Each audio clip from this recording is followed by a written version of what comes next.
Assalamualaikum warahmatullahi wabarakatuh. Perkenalkan, nama aku Najla Aulia Safira, biasa dipanggil Naya, asal dari kota Jambi, asal sekolah SMK Kutanan Negeri Pekanbaru.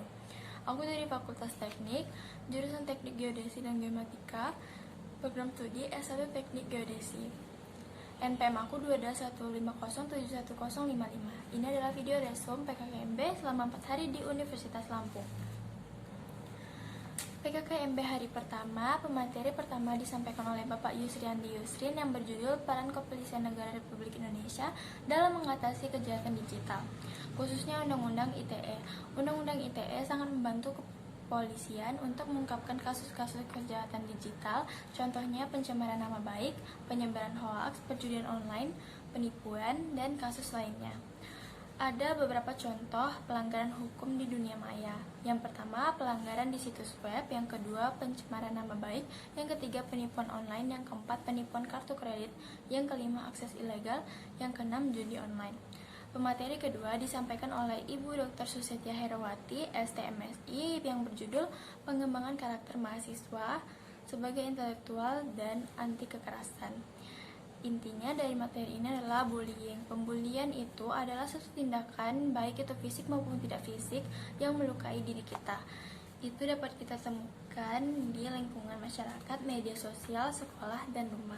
Pemateri ketiga disampaikan oleh Profesor Dr. K.H. Said Akil Siroj yang berjudul Penguatan Karakter Mahasiswa. Tujuan dari penguatan karakter mahasiswa adalah membangun bangsa yang tangguh di mana masyarakatnya berakhlak mulia dan toleransi, juga bermoral. PKKMB hari kedua, kami berkenalan dengan rektor dan wakil rektor.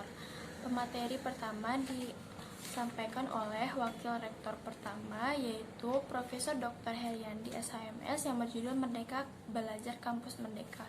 Tujuan dari MBKM atau Merdeka Belajar Kampus Merdeka adalah mendorong proses pembelajaran di perguruan tinggi yang semakin otonom dan fleksibel.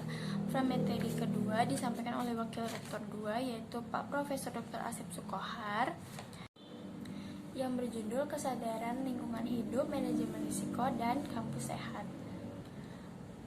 Ada beberapa upaya yang sudah Unila lakukan untuk menjadi kampus sehat, yaitu yang pertama, zero tolerant access, yang kedua, parkir terpadu dan pembatasan kendaraan bermotor, yang ketiga, pengelolaan sampah, yang keempat, pengelolaan sumber air, yang kelima, arboretum. Pemateri ketiga disampaikan oleh Wakil Rektor 3, yaitu Pak Yulianto, yang berjudul Etika dan Moral Mahasiswa. Ada 5 cara untuk menjadi mahasiswa ideal. Yang pertama, mematuhi peraturan yang ada. Yang kedua, mengembangkan diri sesuai minat. Yang ketiga, aktif membaca dan memahami masalah yang ada. Yang keempat, jujur, berintegritas, dan sopan.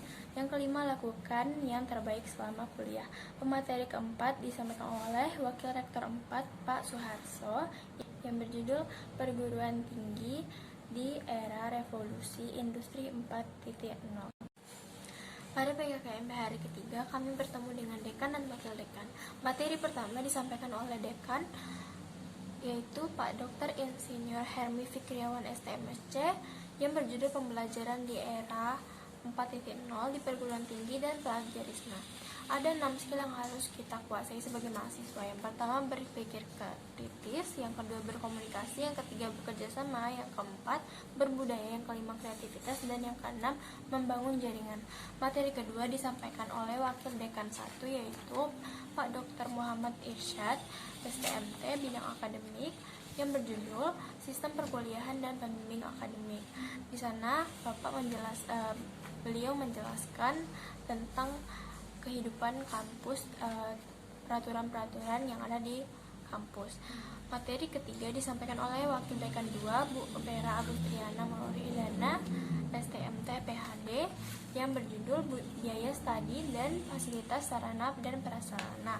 Di situ beliau menjelaskan tentang gedung-gedung yang ada di Fakultas Teknik. Materi keempat disampaikan oleh Wakil Dekan 3, Dr. Eng Ageng Satnowo Repelianto STMT, yang berjudul tentang hak dan kewajiban mahasiswa, kompetisi, dan beasiswa yang terdapat dalam Peraturan Rektor Nomor 25 Tahun 2020. PKKMB hari terakhir atau hari keempat, Jumat 19 Agustus 2022, materi pertama disampaikan oleh Ketua Jurusan Teknik Geodesi, Bapak Insinyur Fauzan Murdapa, yang berjudul Dunia Perkuliahan di Teknik Geodesi dan Geomatika. Bapak itu menjelaskan tentang sejarah teknik geodesi. Teknik geodesi dan geomatika baru berusia 3 tahun, berdiri pada tahun 2019. Sebelumnya sudah ada cikal bakal berdiri geodesi pada tahun 1998. Tahun 1998 didirikan D2, survei dan pemetaan, lalu diubah menjadi D3, survei dan pemetaan. Sebelumnya teknik geodesi masuk ke teknik sipil. Lalu materi kedua disampaikan oleh Bapak Armijun STMT, yaitu pengenalan teknik geodesi dan geomatika serta peluang kerja. Ada 8 standar kompetisi teknik geodesi dan geomatika. Yang pertama terestris, yang kedua kadastral, yang ketiga fotogrametri, yang keempat pengindaran jauh, yang kelima hidrografi, yang keenam JIS atau SIK, yang ketujuh kewilayahan, yang kedelapan kartografi. Materi ketiga disampaikan oleh Pak Rumi Faldi ST, yaitu tentang peraturan akademik menurut Peraturan Rektor Nomor 19 Tahun 2020.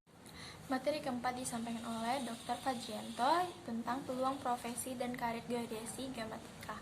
Ada 9 peluang kerja untuk teknik geodesi. Yang pertama land surveyor, yang kedua JIS analisis, yang ketiga hydrographer, yang keempat mining, yang kelima fotogrametri, yang keenam military, yang ketujuh akademik, yang ke-8 government, dan yang ke-9 business. Sekian video resume dari saya. Wassalamualaikum warahmatullahi wabarakatuh.